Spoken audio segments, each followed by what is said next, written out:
Good evening, welcome back to my YouTube channel history point. आज के practice set में हम लोग जो भारतीय राष्ट्रीय आंदोलन है उसमें जो विभिन्न महान हस्तियां थी उनका क्या योगदान था और उनके द्वारा क्या-क्या कार्य किए गए, उससे रिलेटेड जो प्रश्न है, जो कि आपके DSSB टीजीटी का जो एग्जाम है हिस्ट्री का, उसमें इससे क्वेश्चन आएंगे। ठीक है, तो इसके बारे में इस प्रैक्टिस सेट में हम लोग बात करेंगे और ये बाकी एग्जाम्स के लिए भी, जैसे यूजीसी नेट, टीजीटी, पीजीटी, जहाँ पे भी इंडियन हिस्ट्री पूछी जाती है, उनके लिए भी उपयोगी है। ठीक है, तो आज का जो हम लोगों का पहला प्रश्न है कि गांधी जी ने अपने जीवन में विभिन्न विचार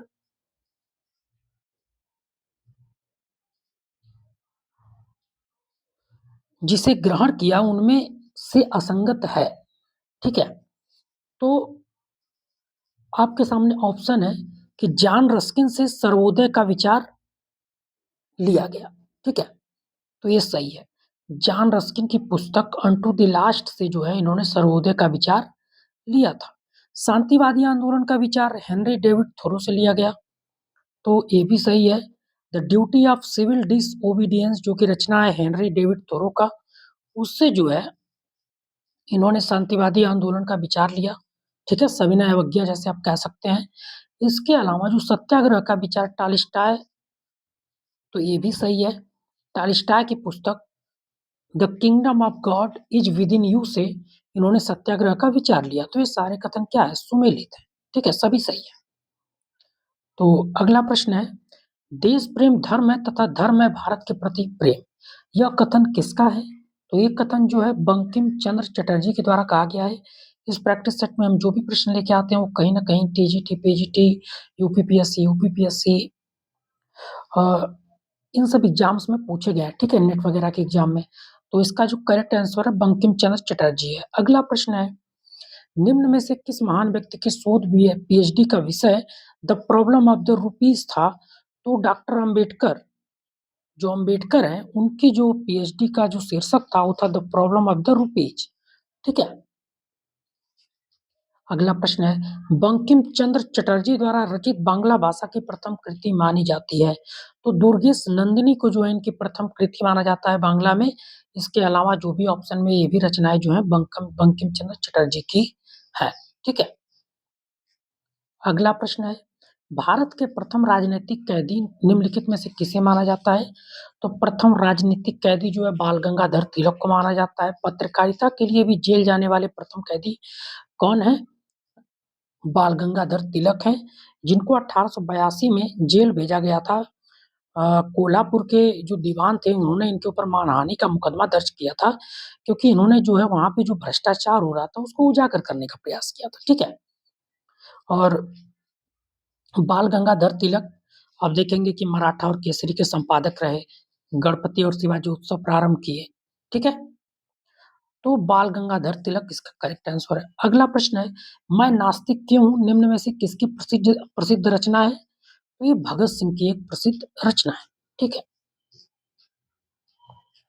अगला प्रश्न है, दुखी भारत पुस्तक के लेखक निम्नलिखित में से कौन थे? तो दुखी भारत पुस्तक के जो लेखक हैं वो लाला लाजपत राय है। इन्होंने कांग्रेस की जो सेफ्टी वॉल्व के रूप में एक स्थापना थी, इसकी आलोचना जो है यंग इंडिया नामक एक पत्र में करी थी। ठीक है, इनके जो गुरु थे एम मैजनी को अपना गुरु मानते थे। ठीक है, इन्होंने इन्होंने मैजनी की पुस्तक का भारतीय भाषा में अनुवाद भी किया था। ठीक है, तो करेक्ट ऑप्शन है लाला लाजपत राय। अगला प्रश्न है, निम्नलिखित में से किनको उनके मित्र मिस्टर ब्लंट के नाम से पुकारते थे? तो बाल गंगाधर तिलक को मिस्टर ब्लंट के नाम से जाना जाता है। ठीक है, अगला प्रश्न है, अनटू द लास्ट पुस्तक निम्न में से किसके द्वारा लिखित रचना है? तो मैंने अभी आपको पीछे बताया, ये रचना जो है टॉलस्टॉय की है, सॉरी जॉन रस्किन की है। ठीक है, अगला प्रश्न है, निम्न में से किसी एक आंदोलन में सी राजगोपालाचारी ने भाग नहीं लिया था? तो थोड़ा सा टाइपिंग मिस्टेक है, तो किस आंदोलन में उन्होंने भाग नहीं लिया था? तो भारत छोड़ो आंदोलन, जो कि 8 अगस्त को प्रस्ताव पारित हुआ 1942 में और 9 अगस्त को प्रारंभ हो गया था, तो इसमें उन्होंने भाग नहीं लिया। ठीक है, अगला प्रश्न है, निम्न में से किसने भारतीय कांग्रेस पर प्रार्थना, याचना तथा विरोध की राजनीति करने के आरोप लगाए थे? तो ये आरोप लगाए थे आपके बाल गंगाधर तिलक ने। बाकी जो आपको ऑप्शन में खुदीराम बोस दिख रहे हैं, ये सबसे कम उम्र में शहीद होने वाले भारत के क्रांतिकारी थे, जिनको 1908 में मुजफ्फरपुर षड्यंत्र केस में 11 अगस्त 1908 को फांसी की सजा दे दी गई थी। ठीक है, अगला प्रश्न है, निम्न में से किसने 1857 ईस्वी के विद्रोह को राष्ट्रीय स्वतंत्रता के लिए एक सुनियोजित संग्राम की संज्ञा देते हैं? ठीक है, तो वीडी सावरकर इसको जो है सुनियोजित संग्राम की एक संज्ञा देते हैं। और जो सावरकर की पुस्तक का नाम था इंडियन वॉर ऑफ इंडिपेंडेंस 1857 था। ठीक है, अब यहाँ पे समझने वाली बात है कि सावरकर की पुस्तक का नाम इंडियन वॉर ऑफ इंडिपेंडेंस 1857 है, जबकि कार्ल मार्क्स ने भी इसी प्रकार का एक आर्टिकल लिखा था जिसका नाम था the first Indian war of independence 1857 to 1859। तो आप लोग इसमें कंफ्यूज मत होइएगा। ठीक है, तो करेक्ट आंसर है वीडी सावरकर। अगला प्रश्न है, सन 1904 ईस्वी में अभिनव भारत की स्थापना किसके द्वारा की गई थी? तो वीडी सावरकर के द्वारा की गई थी। इस संगठन की स्थापना 1799 में मित्र मेला के नाम से पहले ही कर दी गई थी। बाद में 1904 में अभिनव भारत इसका नाम बदल के रख दिया गया था। ठीक है, और इसकी स्थापना किसने की थी? वीडी सावरकर ने की थी। ठीक है, अगला प्रश्न है, महात्मा गांधी और उनके साथियों द्वारा दांडी मार्च कब शुरू किया गया था? तो दांडी मार्च जो है 12 मार्च 1930 को प्रारंभ किया गया और ये 5 अप्रैल को अपने गंतव्य पे पहुंचते हैं और 6 अप्रैल को प्रतीकात्मक रूप से नमक बनाकर सविनय अवज्ञा आंदोलन का क्या करते हैं? प्रारंभ करते हैं। ठीक है, अगला प्रश्न है, किस क्रांतिकारी ने 8 मई 1908 ईस्वी को लंदन के इंडिया हाउस में 1857 ईस्वी का स्वतंत्रता दिवस धूमधाम से मनाया था?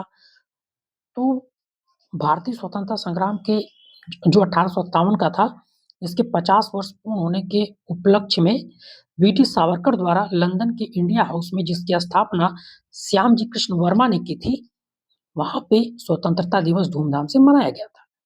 ठीक है, अगला प्रश्न है, भारत का इंग्लैंड पर ऋण किसकी रचना है? तो इंडियाज डेट टू इंग्लैंड। ठीक है, ये जो रचना है आपके लाला लाजपत राय की। ठीक है,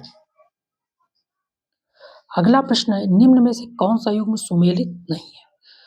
तो इलाहाबाद कुंवर सिंह सुमेलित नहीं, उन्होंने जगदीशपुर बिहार से इसका नेतृत्व किया था। ठीक है, 1857 की क्रांति में। ग्वालियर से तात्या टोपे हैं, झांसी से रानी लक्ष्मीबाई हैं, कानपुर से नाना साहब। तो प्रथम ऑप्शन क्या है? सुमेलित नहीं। अगला प्रश्न है, एशिया एशिया वासियों के लिए है, यह नारा किसने दिया? रास बिहारी बोस के द्वारा दिया गया। ठीक है, और सरदार वल्लभ भाई पटेल के द्वारा नारा दिया गया, अंग्रेजों एशिया छोड़ो। ठीक है, अगला प्रश्न है, गांधी जी का 5वां पुत्र निम्नलिखित में से किसे कहा जाता था? तो जमनालाल बजाज को कहा जाता था। ठीक है, अगला प्रश्न है, निम्नलिखित में से देशबंधु के किस अखबार का संपादन सुभाष चंद्र बोस ने किया था? तो यहाँ देशबंधु से मतलब है देशबंधु चित्तरंजन दास। उन्होंने एक पत्रिका प्रारंभ करी फॉरवर्ड, जिसका 1923 में संपादन उन्होंने किसको सौंप दिया था? सुभाष चंद्र बोस को सौंप दिया था। ठीक है, तो उस पत्रिका का नाम था फॉरवर्ड। और द न्यू इंडिया और कॉमनवेल्थ किसकी रचना है? सॉरी, पत्रिका है, एनी बेसेंट की है। लीडर जो है मदन मोहन मालवीय की है। इसके अलावा मदन मोहन मालवीय ने अभ्युदय और हिंदुस्तान नामक पत्रिका का भी प्रकाशन किया था। और वंदे मातरम अजीत सिंह की पत्रिका है जो पंजाब से प्रकाशित हो रही थी। ठीक है, अगला प्रश्न है, सुभाष चंद्र बोस को नेशनल कॉलेज का प्रिंसिपल किसके द्वारा नियुक्त किया गया था? तो इनको नेशनल कॉलेज का प्रिंसिपल भी किसके द्वारा नियुक्त किया गया? सीआर दास के द्वारा नियुक्त किया गया। ठीक है, अगला प्रश्न है, ग्लिम्स ऑफ वर्ल्ड हिस्ट्री पुस्तक के लेखक निम्नलिखित में से कौन थे? तो इसके जो लेखक हैं जवाहरलाल नेहरू के द्वारा लिखी गई है। बाकी सुभाष चंद्र बोस की जो पुस्तक है द इंडियन स्ट्रगल है, जिसमें उन्होंने ये इनकी आत्मकथा है, जिसमें उन्होंने 1920 से लेकर 1942 तक की घटनाओं का जिक्र किया हुआ है। ठीक है, अगला प्रश्न है, हिंदुस्तान सोशलिस्ट रिपब्लिक एसोसिएशन का गठन किसके द्वारा किया गया? तो चंद्रशेखर आजाद के द्वारा 1928 में। फिरोज शाह कोटला में इसकी स्थापना की गई थी, जिसके संस्थापक सदस्य चंद्रशेखर आजाद के साथ-साथ भगत सिंह भी थे। और आप लोग देखेंगे कि भगत सिंह द्वारा 1926 में स्थापित नौजवान सभा का इसमें क्या कर दिया गया था? विलय कर दिया गया था। ठीक है। अगला प्रश्न है, महात्मा गांधी ने अपनी आत्मकथा मूलतः किस भाषा में लिखी? इन्होंने गुजराती भाषा में लिखी। ठीक है। और इसका जो अंग्रेजी अनुवाद है महादेव देसाई के द्वारा किया गया और इनकी आत्मकथा का नाम था सत्य के साथ मेरे प्रयोग या माई एक्सपेरिमेंट विथ ट्रूथ। ठीक है। तो गुजराती में इन्होंने मूलतः लिखी, उसका अंग्रेजी में किसने अनुवाद किया? महादेव देसाई ने। सुभाष चंद्र बोस किस वर्ष भारत से गुप्त रूप से भाग निकले थे? तो 1941 में वो भारत छोड़ के चले गए थे। और हाँ, मुझे जो क्वेश्चन का समझ में आ रहा है कि इसका एक्सप्लेनेशन करना चाहिए तो उसका मैं कर दे रहा। ठीक है। बाकी जो मुझे लग रहा कि नहीं, चलो इसके एक्सप्लेनेशन की कोई जरूरत नहीं है तो उसको मैं नहीं कर रहा। और वीडियो को लंबा खींचना सही भी नहीं है, थोड़ा बोझिल हो जाता है। ठीक है। तो इसको हम लोग थोड़ा रैपिड कर रहे हैं। ठीक है। अब यहाँ पे 2 कथन दिए हुए हैं। तिलक ने 1896 ईस्वी में गणेश उत्सव प्रारंभ किया था और 93 में शिवाजी उत्सव। तो ये गलत है। गणेश उत्सव जो है 93 में शुरू हुआ और शिवाजी उत्सव जो है 95 में शुरू हुआ, कहीं-कहीं 96 भी लिखा रहता है। तो 1 और 2 दोनों सही नहीं है इसमें। ठीक है। अगला प्रश्न है, गांधी जी के राजनीतिक गुरु का नाम निम्नलिखित में से क्या था? तो गोपाल कृष्ण गोखले था, जिन्होंने भारत सेवक संघ की स्थापना करी 1905 में। इन्होंने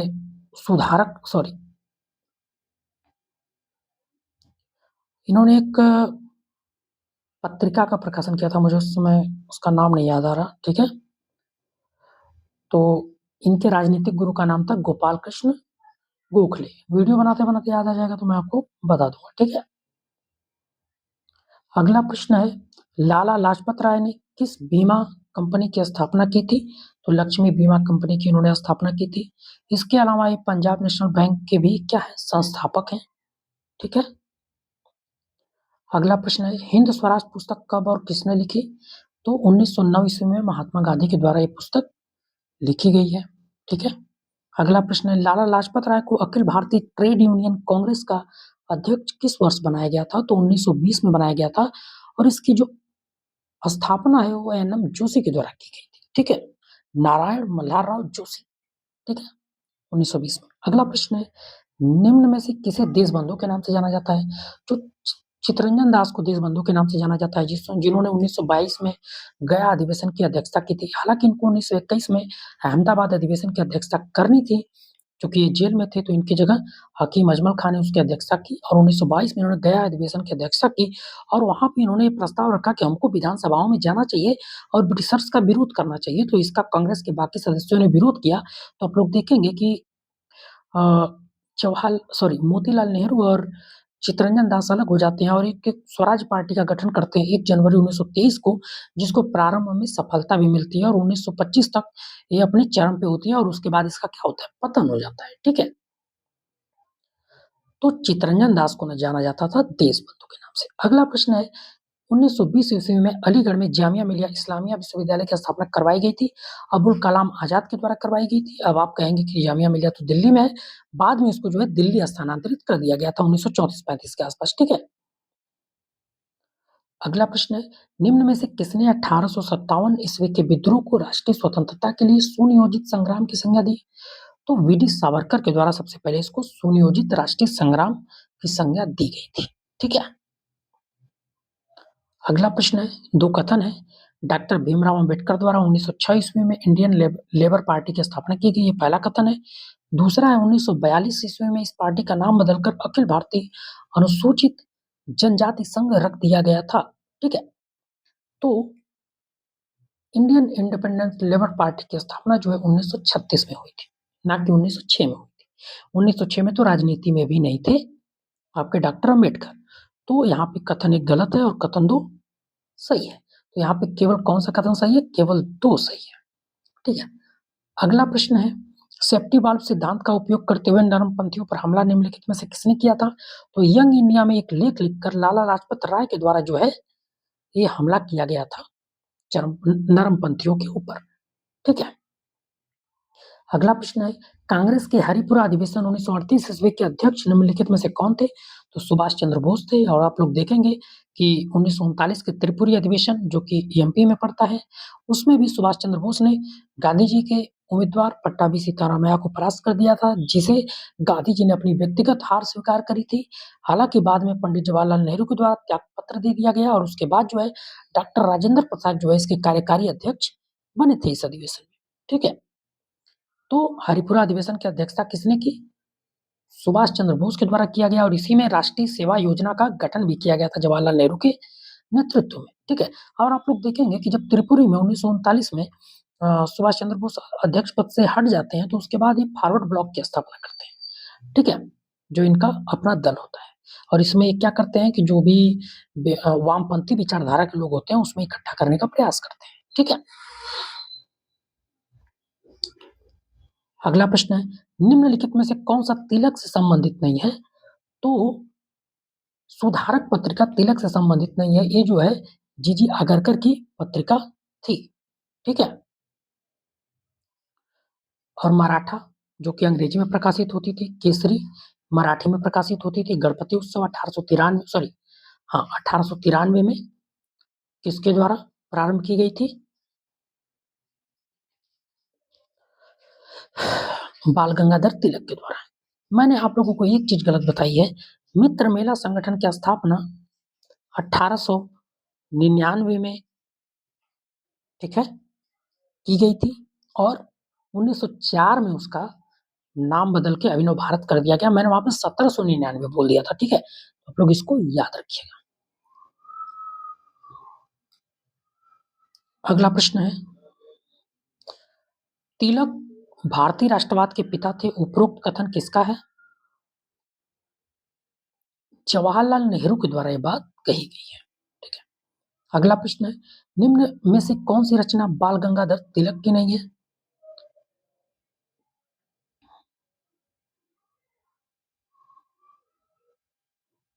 कपाल कुंडला जो है इनकी रचना नहीं है। ये हमने आगे भी पढ़ा था, किसकी रचना है? बंकिम चंद्र चटर्जी की रचना है। ठीक है, अगला प्रश्न है, निम्न में से किस व्यक्ति को गांधी जी ने अपनी अंत आत्मा का रक्षक बताया था? सी राजगोपालाचारी को इन्होंने अपनी अंत आत्मा का रक्षक बताया था। सी राजगोपालाचारी स्वतंत्र भारत में भारत तंत्र प्राप्त करने वाले प्रथम व्यक्ति थे और ये मद्रास के चीफ मिनिस्टर भी रहे। ठीक है, और स्वतंत्र भारत के प्रथम गवर्नर जनरल भी रहे, प्रथम भारतीय गवर्नर जनरल रहे। प्रथम गवर्नर जनरल तो कौन था? लॉर्ड माउंटबेटन थे। ठीक है, भारत का बिस्मार्क किसे कहा जाता है? भारत के एकीकरण में जो प्रयास या जो योगदान दिया सरदार वल्लभ भाई पटेल ने, इसके लिए इनको भारत का बिस्मार्क कहा जाता है। ठीक है, अगला प्रश्न है, पीने के पानी के लिए सत्याग्रह करने वाले प्रथम और एकमात्र सत्याग्रही निम्नलिखित में से कौन थे? तो जो महाड़ आंदोलन चला था 1928-29 में, डॉक्टर अंबेडकर जो है एकमात्र वैसे सत्याग्रही है जो उससे जुड़े हुए थे। ठीक है, अगला प्रश्न है, पत्रकारिता के लिए जेल जाने वाले प्रथम भारतीय निम्न में से कौन थे? तो पत्रकारिता के लिए जेल जाने वाले पहले भारतीय जो है आपके बाल गंगाधर तिलक हैं। इसके अलावा जो भारतीय पत्रकारिता का जनक माना जाता है, राजा राम मोहन राय को माना जाता है। 1821 में इन्होंने संवाद कौमुदी नामक पत्रिका का प्रकाशन प्रारंभ किया था। ठीक है, अगला प्रश्न है, भारतीय राष्ट्रीय स्वतंत्रता संग्राम के दौरान सबसे कम आयु के शहीद निम्नलिखित में से कौन थे? तो मैंने आपको बताया खुदीराम बोस थे। 1908 में 11 अगस्त को इनको फांसी दी गई थी मुजफ्फरपुर षड्यंत्र केस में। ठीक है, अगला प्रश्न है, देश नामक पत्रिका का संपादक निम्नलिखित में से किसके द्वारा किया गया? तो डॉक्टर राजेंद्र प्रसाद द्वारा जो है इसका संपादन किया गया था। ठीक है, अगला प्रश्न है, लाला लाजपत राय निम्न में से किससे संबंध रहे थे? तो आर्य समाज से तो थे, डीएवी की स्थापना में इनका योगदान है। उग्रवादी गुट से, कांग्रेस के उग्रवादी गुट से भी इनका संबंध है, भारतीय राष्ट्रीय कांग्रेस से भी था। ठीक है, तो ये सारे कथन क्या इनके संबंध में सही है। अगला प्रश्न है, सविनय अवज्ञा आंदोलन के दौरान पंडित नेहरू को गिरफ्तार कर कौन सी जेल में रखा गया था? तो सविनय अवज्ञा आंदोलन के समय इनको इलाहाबाद की नैनी जेल में रखा गया था, और जब भारत छोड़ो आंदोलन है तो इसमें इनको अहमदनगर जेल में रखा गया है। ठीक है, अगला प्रश्न है, वेदांत ज्योतिष के लेखक निम्नलिखित में से कौन थे? तो वेदांत ज्योतिष के जो लेखक हैं बाल गंगाधर तिलक हैं। ठीक है। अगला प्रश्न है, मेरा आजीवन कारावास किसकी रचना है? किसकी आत्मकथा है? तो ये जो है वीडी सावरकर की आत्मकथा है। ठीक है। इन्होंने ये लिखा है, इनकी पुस्तक का नाम जो 1857 की क्रांति पे लिखी गई है, इंडियन वॉर ऑफ इंडिपेंडेंस 1857 है। ठीक है। अब अगला प्रश्न है, डॉक्टर भीमराव अंबेडकर किसकी छात्रवृत्ति की सहायता से लंदन विश्वविद्यालय में एडमिशन लिए थे? तो साहू जी महाराज की छात्र सहायता से ही गए थे वहां। ठीक है। तो आज हम लोगों ने 50 महत्वपूर्ण प्रश्नों को देखा, जो भारतीय राष्ट्रीय आंदोलन में योगदान देने वाले विभिन्न व्यक्तियों से संबंधित थे, उनकी उपलब्धियों से संबंधित थे, विभिन्न घटनाओं के बारे में हमने जाना। ये इस पे एक और वीडियो आएगी जिसमें हम लगभग 70 क्वेश्चंस और लेके आएंगे और उसको हम थोड़ा ज़्यादा एक्सप्लेन करने की कोशिश करेंगे। ठीक है। अभी थोड़ा हेल्थ इशू चल रहा है तो इसको हमने थोड़ा जल्दी करने का प्रयास किया। ठीक है। तो मिलते हैं अगले वीडियो में। Thank you.